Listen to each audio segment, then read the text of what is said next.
Hello मेरे प्यारे प्यारे बच्चों, कैसे हैं आप सब। एग्ज़ाम की तैयारी अच्छे चल रही है या नहीं, कमेंट में ज़रूर बताइएगा।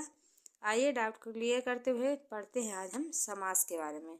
डीपली ना पढ़ते हुए आपको वो ट्रिक बताएंगे जिससे आप समास को अच्छे से और बहुत जल्दी याद कर सकें। तो शॉर्टली पढ़ेंगे, आज शॉर्टकट का ज़माना है, आपको जल्दी से समझ में आएगा कि आपको समास कैसे पहचानने हैं। इसका मतलब ये नहीं बच्चों की पढ़ाई पे ध्यान मत दीजिए, पढ़िए, बहुत कायदे से पढ़िए, डीपली पढ़िए। पर यदि कभी कभी ऐसा होता है कि समय के अभाव में या किसी कारणवश आप उसको अच्छे से नहीं समझ पाए, तो उस समय आप ये ट्रिक प्रयोग करके जो है मार्क्स पा सकते हैं। जैसे अव्ययी भाव समास, उपसर्ग जुड़ा होता है, पूर्व पद प्रधान होता है। मतलब अव्ययी भाव समास की पहचान क्या होगी कि उसमें आपका उपसर्ग जुड़ा होगा, कोई ना कोई उपसर्ग उसमें जुड़ा होगा। आगे उपसर्ग हमेशा आगे लगता है, ये तो आपको पता है। और पूर्व पद जो है वो प्रधान होगा, जैसे अनुकूल और अनुरूप। अब इन दोनों उदाहरणों में आपने क्या देखा, अनुकूल और अनुरूप में इनमें अनु उपसर्ग जुड़ा हुआ है, इनमें अनु उपसर्ग जुड़ा हुआ है। आते हैं हमारे दूसरे समास पे, द्वंद्व समास।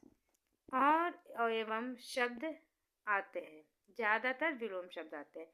बस आपको द्वंद्व समास में इतना याद रखना है कि इसमें और एवं शब्द आते हैं, ज्यादातर विलोम शब्द आते हैं। एग्जाम्पल से समझिए, अमीर और गरीब। अगर हम इसको ऐसे पढ़ें तो अमीर और गरीब, माता एवं पिता, और भी शब्द आ रहा है और एवं भी शब्द आ रहा है। साथ ही आप देखेंगे दोनों ही विलोम है। अमीर का विलोम क्या होता है, गरीब। माता का विलोम पिता। तो जो भी शब्द आपको ऐसे लगे, जब आपको साथ में कोई शब्द दिया गया हो और आपको लगे कि ये तो विलोम लग रहे हैं और इसमें और एवं शब्द का प्रयोग हुआ है, तो फाइनली वो आपका द्वंद्व समास ही होगा। अब जैसे इसकी जगह रातों रात हो तो बच्चों वो आपका द्वंद्व समास नहीं होगा, क्योंकि रातों रात में उसमें जो है अपोजिट नहीं है। अगर शब्द अपोजिट है तभी वो आपका द्वंद्व समास होगा। अमीर गरीब, माता पिता, रात दिन, सुबह शाम, इस तरीके के जो शब्द होंगे वो आपके द्वंद्व समास में आएंगे। आगे आते हैं, तीसरा प्रकार जो हमारा है वो है द्विगु समास। द्विगु समास में सिर्फ आपको इतना याद रखना है कि गिनती आती है पहले शब्द में।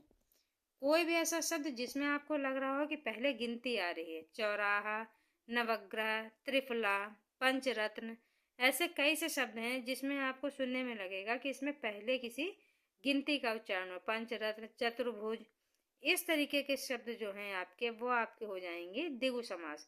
वे समास जिसमें पहले शब्द में गिनती आती है वे हमारे द्विगु समास होते हैं। उसके बाद आते हैं हमारे चौथे समास पे, जिसका नाम है तत्पुरुष समास।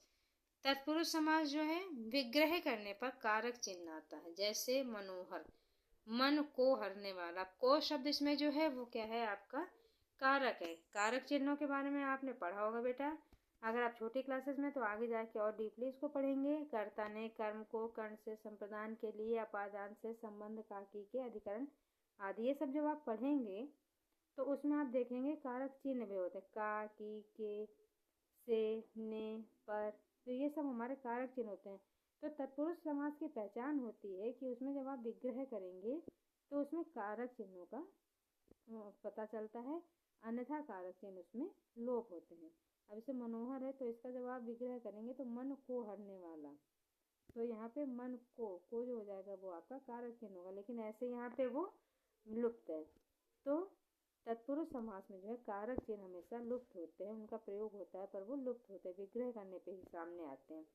लास्ट है हमारा पांचवा, हमारा है कर्मधारय समास। विशेषता समानता बताई जाती है, बस सिंपल सी लाइन आपको याद रखनी है। कर्मधारय समास में क्या होता है, विशेषता पता चलती है। नील कमल, महापुरुष, पीताम्बर, तो ये सब क्या है। अब कोई पुरुष महान है तो इसकी विशेषता हुई ना भाई, कोई पुरुष यदि महान है तो ये तो उसकी विशेषता है। नील कमल, अगर कमल कोई नीला है तो ये भी उसकी विशेषता है। तो यहाँ पे विशेषता बताई जा रही है, तो हमारा कौन सा होगा, कर्मधारय समास। उसके बाद है बहुब्रीहि समास। दोनों पद किसी नए पद की ओर संकेत करते हैं, जैसे नीलकंठ, नीला है कंठ जिसका अर्थ है शिव।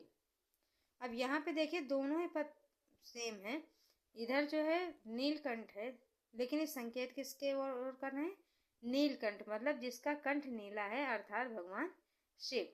तो ये नीलकंठ का अर्थ न बताते हुए किसी तीसरे और संकेत करना, इसलिए यहाँ पे हो जाएगा हमारा बहुब्रीहि समास। अव्ययी समास जो कि उपसर्ग उसमें सबसे पहले होता है, पहचान है उपसर्ग होगा। द्वंद्व समास में और एवं शब्द आते हैं तथा मोस्टली शब्द बेटा जो है वो विलोम शब्द ही होते हैं। द्विगु समास में सिर्फ आपको इतना याद रखना है कि उसमें पहले शब्द में गिनती आती है, जैसे चौराहा, नवग्रह आदि। तत्पुरुष समास में विग्रह करने पर कारक चिन्ह आता है। तत्पुरुष समास के भी बेटा 6 प्रकार होते हैं। कर्मधारय समास आपका है, उसमें आपको याद रखना है सिर्फ वे शब्द जो किसी की विशेषता बता रहे हैं। और सबसे अंतिम बहुब्रीहि समास जो दोनों पद मिलकर किसी नए पद की ओर संकेत करें, मतलब किसी अलग को पहचाने, वो हमारा हो जाता है बहुब्रीहि समास। तो ये अगर शॉर्ट आप अच्छे से याद कर लेंगे शॉर्टकट में, तो यकीन मानिए आप कभी भी समास को पहचानने में गलती नहीं करेंगे और बहुत ही जल्दी, बहुत कम समय में आपको ये अच्छे से समझ में आ जाएगा। बाकी अच्छे से इसकी जो है डिफिनेशन याद करिए और डीपली पढ़ेंगे तो और अच्छे से समझ में आएगा। पर यदि कभी आप अस्वस्थ हैं और समय नहीं मिल रहा है आप उसको डीपली पढ़ पाएँ, तो ये वीडियो आपके बहुत काम आएगी। इससे आप आसानी से पहचान पाएंगे कि किस में कौन सा समास है। यदि आपको वीडियो अच्छा लगा हो तो प्लीज़ लाइक और सब्सक्राइब जरूर करिएगा बच्चों, और अपने दोस्तों के साथ भी शेयर करिएगा ताकि उन्हें भी ये जानकारी मिलती रहे। मिलते हैं कल दूसरे वीडियो के साथ, तब तक के लिए बाय।